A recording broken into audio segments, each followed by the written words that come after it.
I'm Nicole, and I read That Vampire, an Ever Coming of Age Story by Adam Rex, so you didn't have to. So before I get into the actual summary, there's 3 things I need to go over first. Number 1 being, Adam Rex has written a book, and I haven't.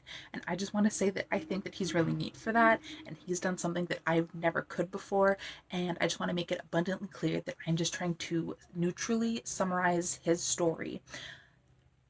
That's it.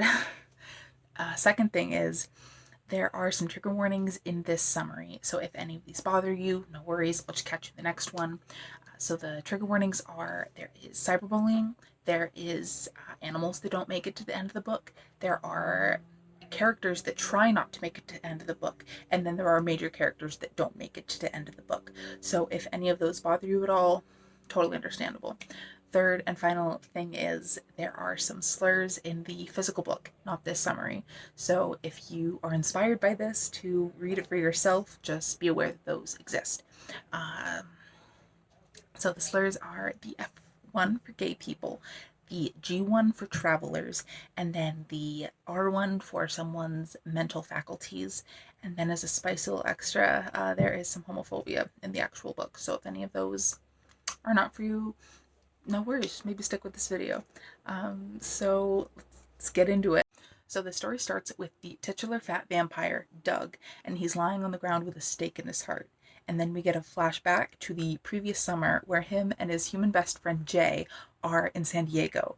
And they're at a house party, and Doug's trying to drink blood from somebody, but he's failing, and it kind of sets up himself as a character where he's like this dorky, nerdy character that can't really like interact with girls successfully as like a popular person. Right?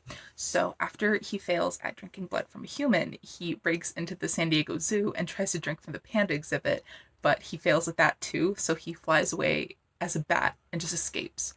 But then the next day, him and his friend Jay, they go to Comic-Con, which is what brought them to San Diego in the first place. And at Comic-Con, there's a bloodmobile, which they do successfully raid, so he gets some blood on their vacation. All right, so Doug is the first point of view in Fat Vampire. The second one we meet is a girl called Sajal, and she is a girl from India who has what the book calls the Google, which is an obsession with everything internet-based.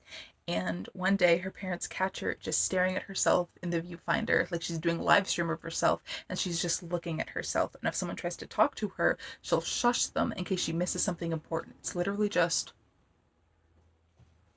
I'm busy here. Do you mind? Like, it's so after that, her parents send her to live in America for a while, kind of with a foster family that is less technologically savvy. I think they still have dial-up. So she gets sent from India to America to live with them, and the daughter of that family, Kat, comes by the airport to pick her up.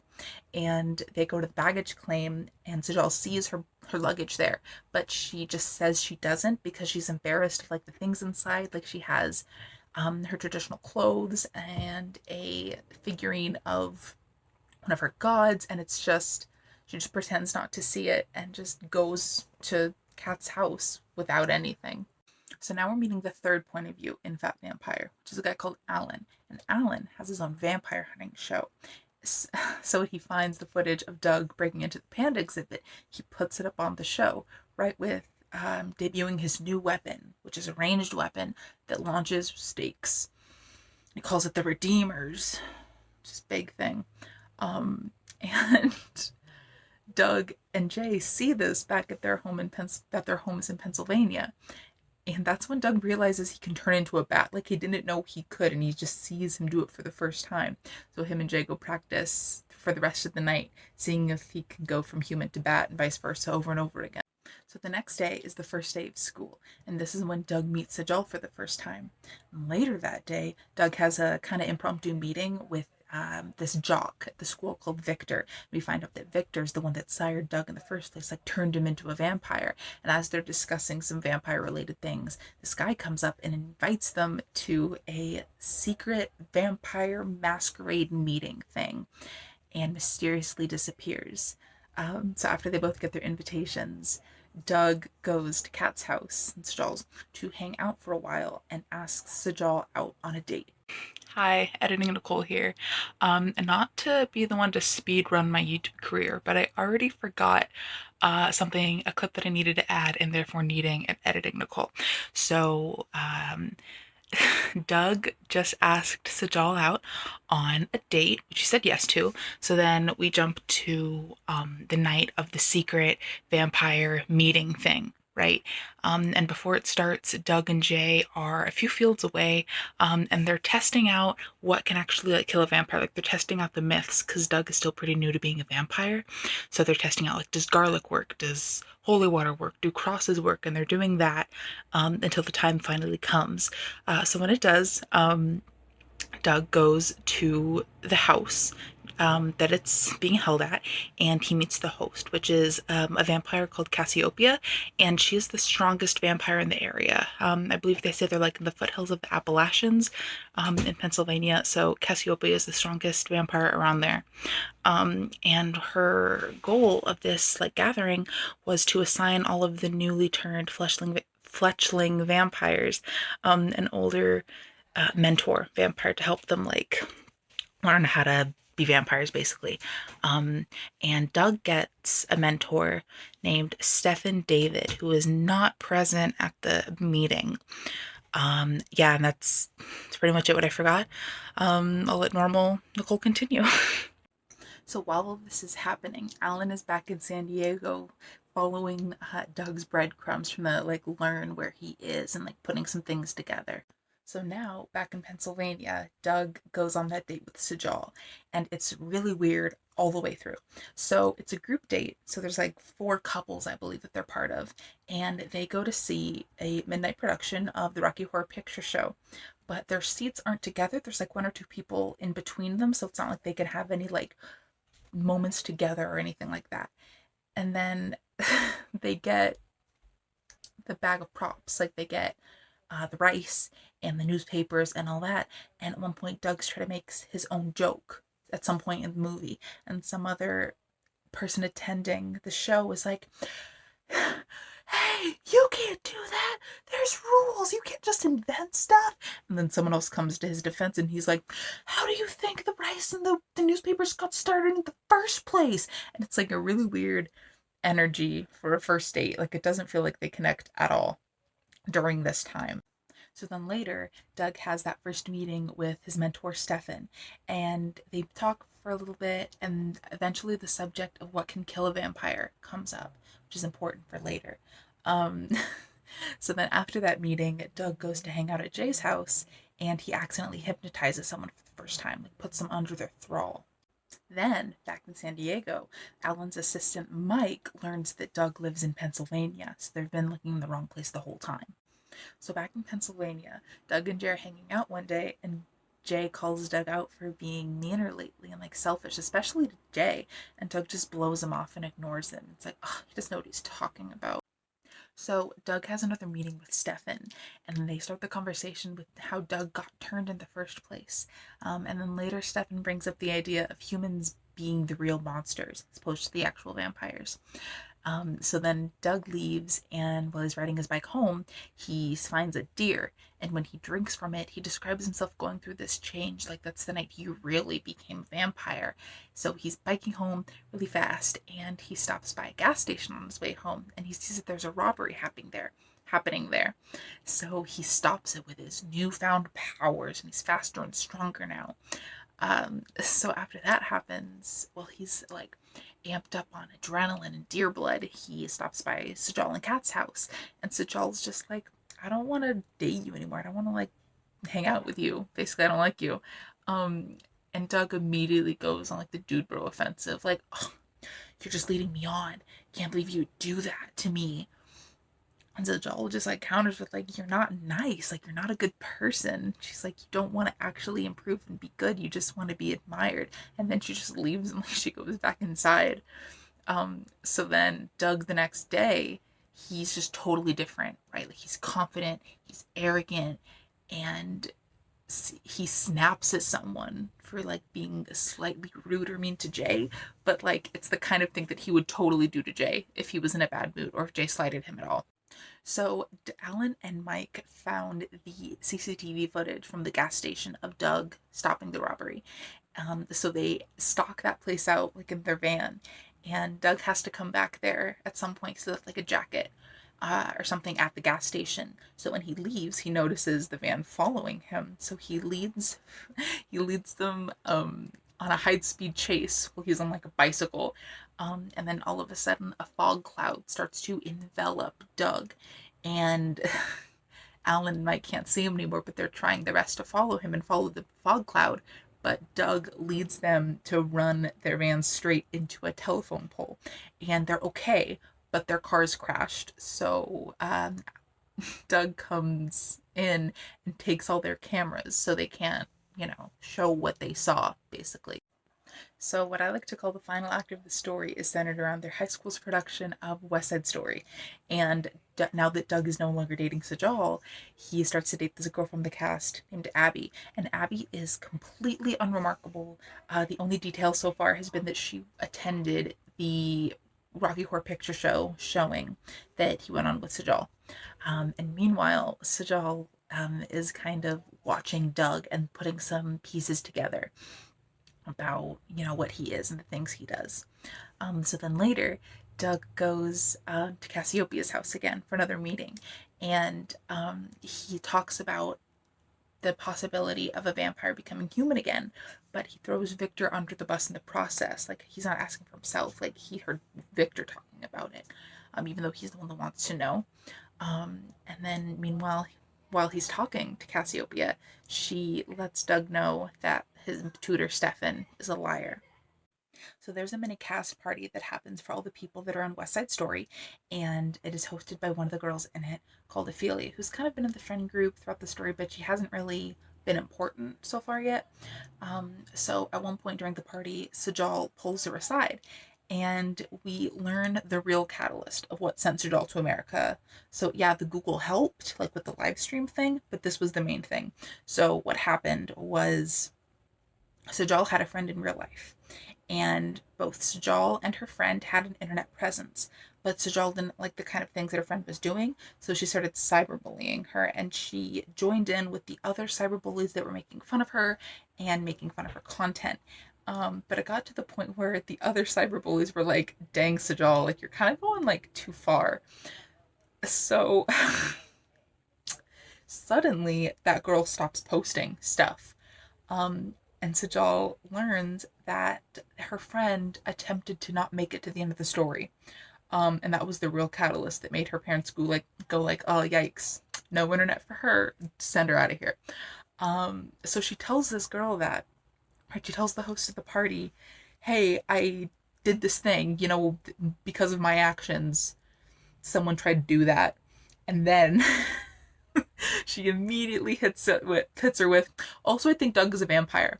Bye, and leaves, and it's just gives you whiplash, honestly. And it also feeds into that thing that Stefan mentioned earlier in the book, where humans are the real monsters. Like, so far, no one's actually not made it to end of the story, but Sajal's come the closest. Like, so far, vampires haven't, they've only, taken the blood that they need. There hasn't been any, anyone not surviving from that. Like, Sajal's been, the leader of that. So that feeds into that idea. So Doug is dating Abby, but it is possibly the worst relationship I've ever seen. They are incredibly toxic and terrible for each other.